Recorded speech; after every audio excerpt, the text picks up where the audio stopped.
नमस्कार दोस्तों, मैं शगुन स्टडी IQ के आकाशवाणी कार्यक्रम में आप सभी का स्वागत करती हूँ।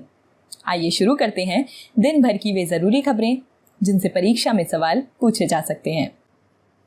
दोस्तों, आगे बढ़ने से पहले आप सभी को बताना चाहूँगी कि स्टडी IQ एक नया कैंपेन अब तैयारी हुई अफोर्डेबल लॉन्च कर रहा है। सभी कोर्सेज स्पेशल प्राइजेस पर डबल वैलिडिटी के साथ स्टडी IQ ऐप पर अवेलेबल हैं। दोस्तों, ये एक लिमिटेड पीरियड ऑफर है that is running from 18th May to 20th May 2022। आप मेरा कूपन कोड यूज कर सकते हैं Shagun flash. Affordable education, best faculty members teaching UPSC in a comprehensive manner, pre and mains both covered in details, और साथ ही syllabus के सभी portion के लिए वीडियोस, PPTs, MCQs के साथ complete your dream of becoming an SDM, SP और civil servant. बाकी सभी अपडेट्स के लिए आप मेरा टेलीग्राम चैनल ज्वाइन कर सकते हैं। आइए दोस्तों, शुरू करते हैं खबरों का सिलसिला। Sikkim statehood day. 16 मई के दिन सिक्किम अपना राज्य स्थापना दिवस मनाता है। 16 मई 1975 को सिक्किम भारत के 22वें पूर्ण राज्य के तौर पर शामिल हुआ। गौरतलब है कि 1947 तक सिक्किम एक शाही राज्य था। यहाँ चोग्याल वंश का शासन था। भारत में ब्रिटिश सत्ता खत्म होने के बाद सिक्किम के रक्षा, विदेश और संचार से संबंधित मामले भारत सरकार के पास आए। 1974 में 35वें संविधान संशोधन अधिनियम के जरिए सिक्किम को संबद्ध राज्य का दर्जा दिया गया। 1975 में जनमत के जरिए चोग्याल वंश का शासन समाप्त हुआ।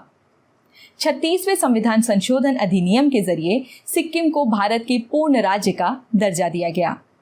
आपको बता दें कि सिक्किम भारत के उत्तर पूर्व में स्थित एक राज्य है जो कि अपनी सीमा उत्तर और उत्तर पूर्व में तिब्बत, पूर्व में भूटान, पश्चिम में नेपाल और दक्षिण में पश्चिम बंगाल से साझा करता है। सिक्किम भारत में सबसे कम जनसंख्या वाला और क्षेत्रफल में दूसरा सबसे छोटा राज्य है। आइए देखें अगली खबर। Central administrative tribunal. Supreme court ने कैट यानी सेंट्रल एडमिनिस्ट्रेटिव ट्रिब्यूनल में वैकेंसीज को लेकर गंभीर चिंता जाहिर की है। कोर्ट के मुताबिक अपॉइंटमेंट न होने की स्थिति में ट्रिब्यूनल का पूरा सिस्टम ही कोलैप्स कर जाएगा। ट्रिब्यूनल शब्द की उत्पत्ति ट्रिब्यून शब्द से हुई है, जिसका अर्थ प्राचीन रोमन रिपब्लिक में मैजिस्ट्रेट होता है। ट्रिब्यूनल एक प्रशासनिक निकाय है जिसे अर्ध न्यायिक कार्यों के लिए गठित किया गया है। अर्ध न्यायिक निकाय के लिए कोर्ट होना जरूरी नहीं होता। उदाहरण के लिए नेशनल ग्रीन ट्रिब्यूनल, चुनाव आयोग और वित्त आयोग भी अर्ध न्यायिक निकाय के तौर पर काम करते हैं। भारतीय संविधान में ट्रिब्यूनल्स की स्थिति की बात करें तो मूल संविधान में ट्रिब्यूनल्स के बारे में कोई जानकारी नहीं दी गई थी। 42वें संविधान संशोधन 1976 के जरिए संविधान में भाग 14A जोड़ा गया था। इस भाग के जरिए 2 अनुच्छेद 323A और 323B संविधान में जोड़े गए। अनुच्छेद 323A प्रशासनिक अधिकरणों से और 323B अन्य मामलों से संबंधित ट्रिब्यूनल से जुड़ा है। अनुच्छेद 323A के तहत संसद ने एडमिनिस्ट्रेटिव ट्रिब्यूनल्स एक्ट 1985 पारित किया था।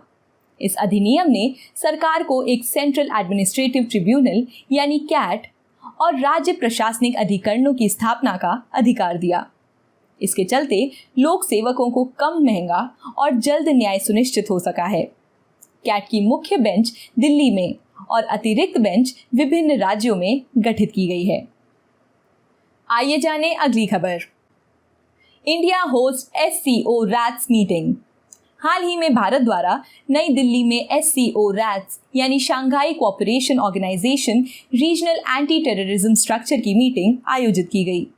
गौरतलब है कि भारत ने council of regional anti terrorist structure of SCO की अध्यक्षता 28 अक्टूबर 2021 से 1 साल के कार्यकाल के लिए संभाली है। मीटिंग में अफगानिस्तान में चल रही स्थिति पर चर्चा की गई। भारत ने अफगानिस्तान में तालिबानी शासन को मान्यता नहीं दी है। साथ ही भारत के मुताबिक अफगानिस्तान में एक समावेशी सरकार बने और अफगानिस्तान की जमीन का प्रयोग आतंकवादी गतिविधियों के लिए न हो। आपको बता दें कि 2001 में गठित SCO एक स्थायी अंतर सरकारी अंतरराष्ट्रीय संगठन है।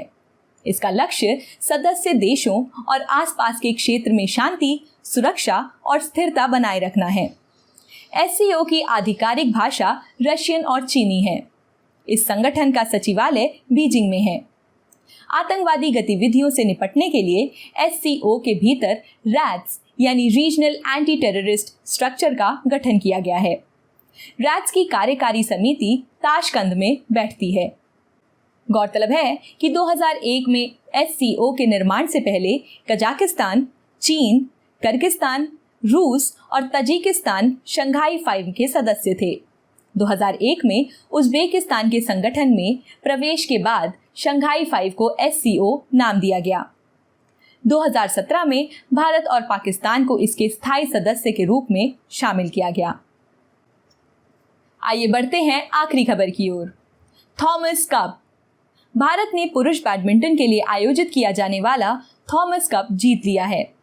भारत ने पहली बार थॉमस कप जीता है। ये जीत 14 बार के विजेता इंडोनेशिया को हराकर हासिल की गई है। इस कप में सबसे ज्यादा बार जीतने का रिकॉर्ड इंडोनेशिया के नाम दर्ज है। थॉमस कप एक अंतर्राष्ट्रीय बैडमिंटन प्रतियोगिता है। इसे हर 2 साल पर आयोजित किया जाता है। आपको बता दें कि उबर कप महिला बैडमिंटन के लिए आयोजित किया जाता है। आइए दोस्तों नोट करते हैं आज का सवाल। उबर कप में सबसे ज्यादा मैच जीतने का रिकॉर्ड किस देश के नाम दर्ज है? सही जवाब कमेंट बॉक्स में जरूर लिखिए। तो दोस्तों ये थी हमारी आज की कुछ विशेष खबरें। मिलती हूँ कल आपसे इसी समय। नमस्कार।